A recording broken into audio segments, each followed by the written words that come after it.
High, আমি প্রিয়াঙ্কা। চলো আজ তোমাদের সাথে অনেক দিন পর আবার একটা ক্রাফটের ভিডিও শেয়ার করছি। এই বানানো পুরো কমপ্লিট হয়ে যাওয়ার পরেই ফটোটা তোমাদের সাথে আমি শেয়ার করেছিলাম, তোমরা অনেকে অনেক ভালোবাসা দিয়েছো। তাই ভাবলাম আজকে যেহেতু অনেক দিন ধরে পড়েছিল ভিডিওটা শেয়ার করা হচ্ছিল না তোমাদের সাথে, তাই আজকে ভাবলাম যে ভিডিওটাই শেয়ার করি।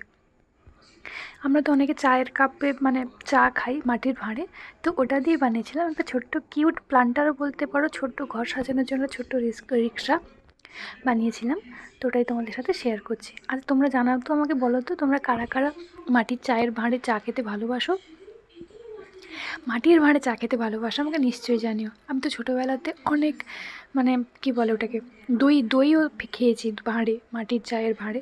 তখন হয়তো ফেলে দিতাম, কিন্তু এখন মনে হয় না, এগুলো আমি যদি নিয়ে রাখি স্টোর করে, তো এগুলোতে আমি কিছু বানাতে পারি। তো সেটাই আমি রেখে করেছিলাম, যদি ওটা অনেক দিন ধরেই পড়েছিল, তোমরা রং দেখেই বুঝতে পারছো অনেক দিন ধরে বাইরে পড়েছিল, কী বানাবো না বানাবো বোঝাতে, তারপর ভাবলাম এটাই বানাই। দেখে জানিও তোমাদের কেমন লাগলো।